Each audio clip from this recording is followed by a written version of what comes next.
بسم الله الرحمن الرحيم ألف لام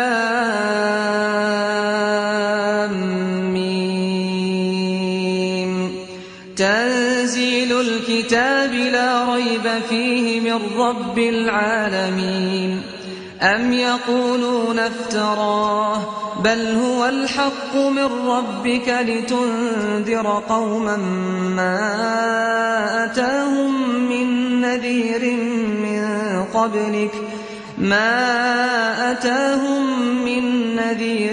من قبلك لعلهم يهتدون. Marriage bond. Like in the Quran, it says that the woman, if the marital discord is on the part of the woman, then the man, he should start off by advising her. He should maybe possibly put some distance between her, maybe separate himself from her, to get an arbiter from her family or one from his family to come to the table and see if they can come to some type of an agreement. If the marital discord is on the part of the husband, then this is where the woman's guardian comes into play, that she will assist him. He will assist her in that, bringing some rectification or reconciliation between those two parties. And then you have in Islam what is called, compromise. As I don't believe that there's a marriage out there except that it has to survive with some level of compromise, whether on the part of the husband as well on the part of the woman. As each spouse has rights in Islam. However, those rights are not it's not emphatic, it's not absolute, like it has to be. A woman could forego some of her rights. She could say, you know what, as it relates to this, then, don't worry about that. So as long as I can have this, that's allowed. And it's actually something that is encouraged, because in the Quran it says to come to a compromise is better than being divorced.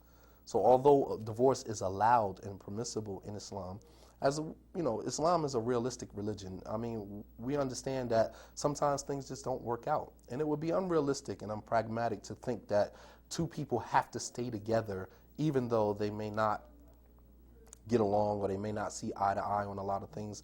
Their personalities may not mesh, their personalities may clash. And it just would be unrealistic to think that these two people have to stay together forever.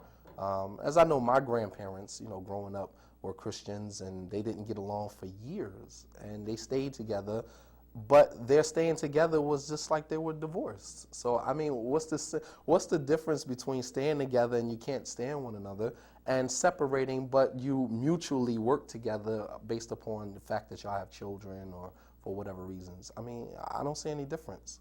What is the courtship period like?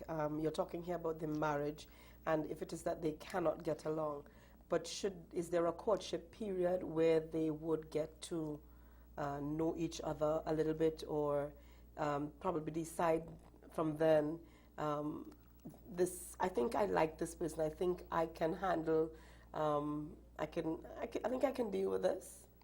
Well, there's no courtship in Islam.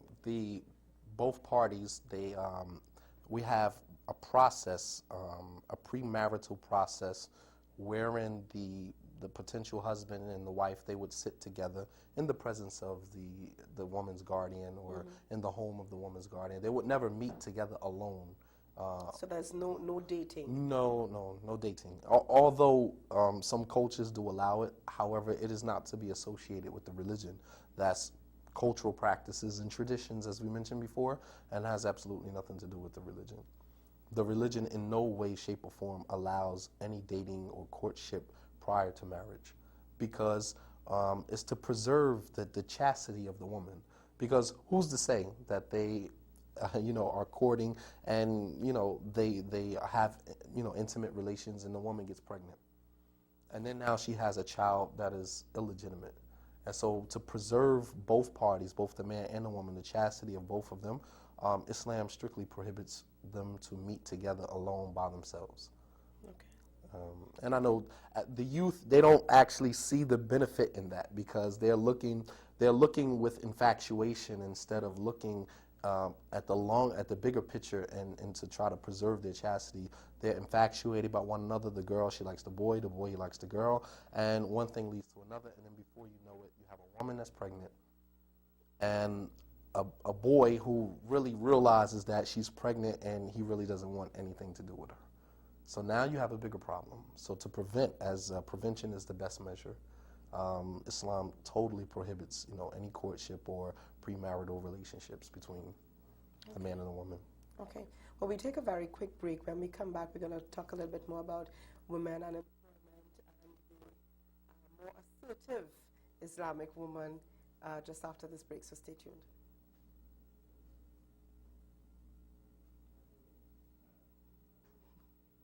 Okay, well, welcome back. Welcome back to the program, viewers. And we're here this morning talking with Mr. Shadid Mohammed, as I mentioned earlier.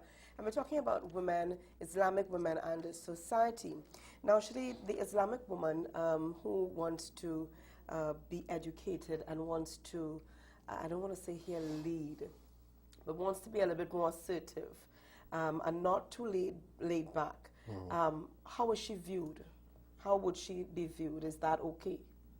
Well, Islam puts parameters. It doesn't prevent her from furthering her education or even working, for that matter. In some instances, some women, it may be a necessity for them to work, as you have some sisters who are single and maybe they don't want to get married, or maybe, their lifestyle requires dual income, and maybe she has to work by necessity. So Islam doesn't prohibit that. However, it just puts parameters as far as how far the woman should go with that. Trying to avoid as much as possible the intermingling between the men and the women. And of course, with most colleges being co-ed colleges, that's almost impossible. But today, through technology, we have things like online courses and things like that, where the woman can study in the privacy of her own home if she has a computer and things like that.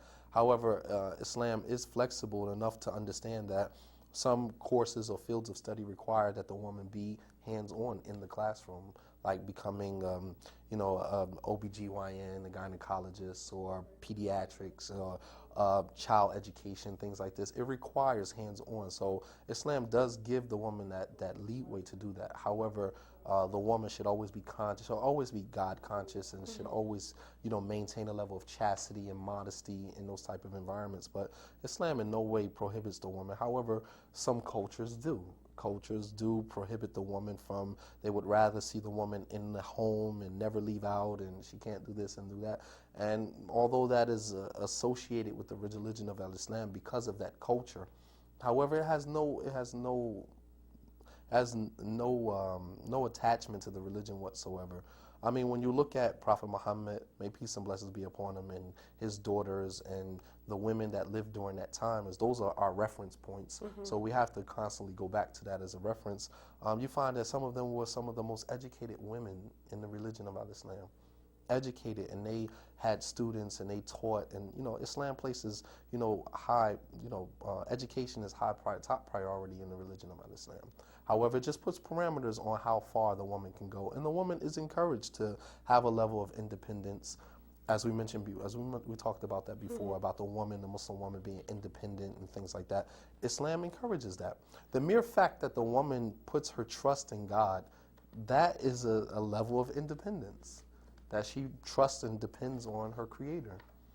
And that is the beginning point of a woman having a level of independence and putting her trust in God first and foremost. However, the woman should just be conscious of the fact that, her honor is at stake, her chastity is at stake, and all of these other things that are, that could become problematic if she is negligent of these things. But it is ideal that she be at home. Well, it depends. It depends. I can't say that. Bismillahir Rahmanir Rahim. Alif Lam Mim. Tanzilul Kitabi la rayba fihi min Rabbil Alamin. أم يقولون افتراه بل هو الحق من ربك لتنذر قوما ما أتاهم من نذير